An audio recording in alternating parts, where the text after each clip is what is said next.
Alright guys, today we're going to be going over the Gen 4 Glock 20. This one just came out earlier this week. Picked one up the second day after it came out. So far I got about 100 rounds through it. Normally we put more rounds through the guns before we do a review video on them, but since a lot of people want to know about this gun, we're going to go ahead and knock this one out today. But so far so good.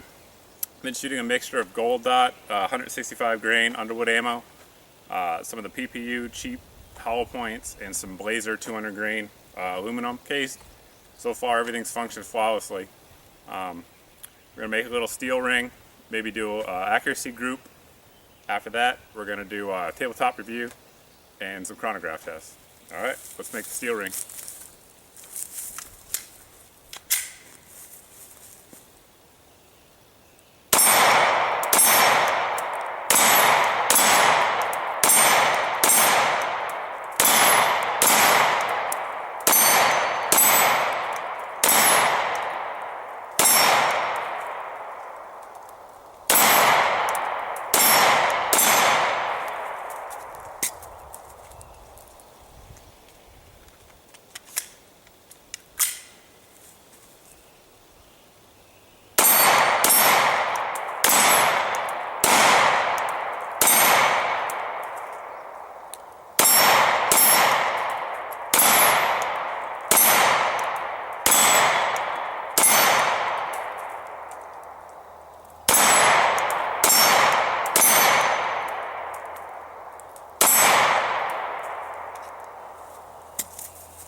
Alrighty guys, next up we're going to do just a quick 10 rounds with gold dot ammunition of the Underwood gold dot 165 grain, just to show how the standard recoil spring here handles the hotter ammo, because I know a lot of people had some questions about that. Alright guys, we got loaded up 10 rounds of 165 grain gold dot Underwood ammo. It's pretty hot stuff. We're going to chrono it later in the video, but for now we're just going to show you how it shoots, what the ejection pattern looks like. I'm not even going to show you the targets because I know it's what people want to see is really the ejection. So, you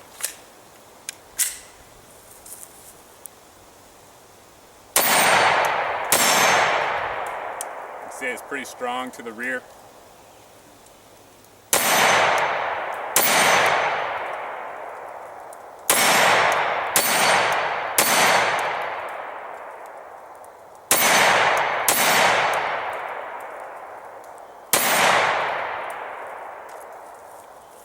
So, handled it like a champ. Alright, we're going to do some practical testings, try to do an accuracy test here of the Gen 4 Glock 20. I'm going to step back to the 15 meter line. We're going to be shooting this target here. I'm going to try to shoot a good group, but the gun's obviously more accurate than I am. We're going to see what it can do. So I'm going to zoom in here and then walk back to the line, see if we can get a decent group.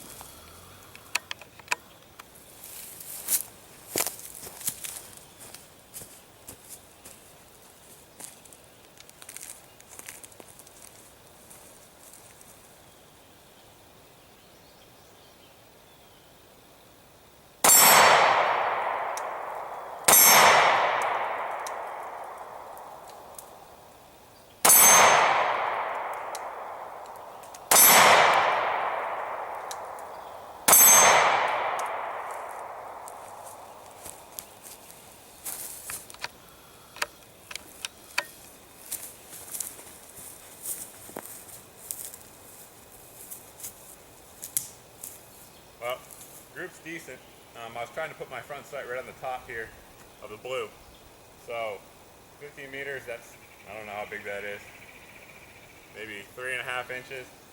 Again, the gun's probably much more accurate than that, but just to show you, the gun can shoot decent groups if you want to. Alright guys, we're going to try to do a little bit of long distance shooting with the Glock 20. The 10mm obviously is a very flat shooter, that's why a lot of people like it. I don't know the exact distance out here, but we're going to give it a shot. See what we can do.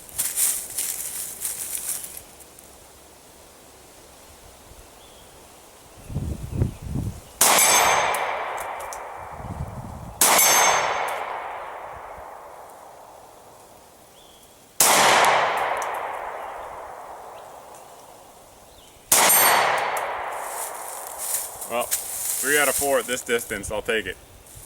Alright guys, we're going to go over the G20 here, the new Gen 4. What you see here is what you get when you come with what comes with the gun. We got the multiple back straps here, 3 mags. Get these off. As always, you want to ensure your weapon is clear. It is. And this particular weapon was test fired on the 29th. So first we'll go over how to disassemble it like we do all of our weapons here that we use. Ensure it's clear. Point the weapon in safe direction, pull the trigger, pull down on the little tabs while pulling back on the slide. Release. Same as any other Glock, but in case some of you don't know, that's your field strip pistol. Alright, put it back together. Start going over some of the talking points here. Keep me on track.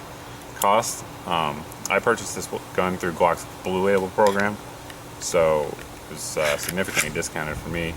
But however, for most people out there, I believe this gun's going to run you about $550, $525, $575, I guess, depending on where you live.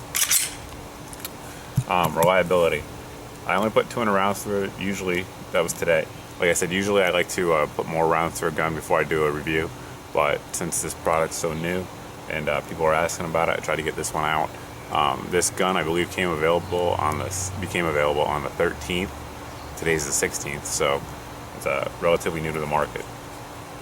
But reliability has been 100% so far. But again, only 200 rounds. It's a very limited sample size.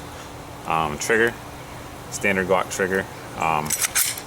While we have it apart, I guess we should show you the kind of stuff that it comes with here. It's got the dot connector. The trigger bar is number 4265-1. And the ejector, there you go, if you can see it, is, let me look at it, 8196-2. So I think you guys can see that there on the camera. And the recoil spring is 072. Alright, the trigger, just standard trigger. It's factory. Everything on this gun's factory so far. The only thing I've done to it is turn the rear sight around, just because I don't like the standard Glock sight picture. I'm debating on which night sights to get, but trigger, we'll measure it anyway, but it should be somewhere around 5.5 pounds, I guess, depending on where you measure it. Sure enough, right there, 5.5 pounds on the trigger gauge. Accuracy, shot that group out there today. I'm sure the gun's more accurate than that group was, no doubt in my mind. But the gun's accurate. It's really up to the shooter, like most guns. Weight, this gun is heavy. I don't have the exact weight in front of me, but I'll put it in the video. But the weight on this gun is due to the big boy Glock slides. It's not as heavy as some of the big 10mm out there, but it's more so than, say, your average like Glock 17. Capacity is 15 plus 1. Again, you get 3 mags that come with it. So far, my impressions of the gun, I really like it. I have a Gen4 as well, the SF version, but I think I like the grip pattern here on the Gen4. I think it really helps. Some people say the Gen4 feels smaller in their hands. I haven't experienced that. It feels the same size, but the texture is a little better. That's really all I got right now. Chronograph test will be up next. Thanks. Alrighty guys, we're gonna do a chronograph test here real quick. We got 5 rounds of just the PPU hollow points, 180 grain, and then we're gonna do 5 rounds of the gold dot 165 grain hollow point rounds. I had Blazer out here, but I shot it all up, and sorry, I don't have any left. But we'll zoom in here for you so you can see it. Hold on one second.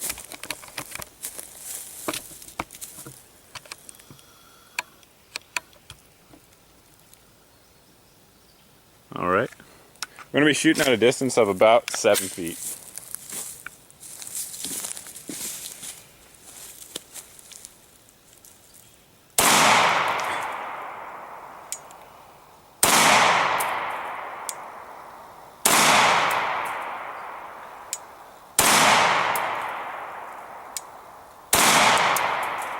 All right, now we're going to switch it over to the Underwood ammo.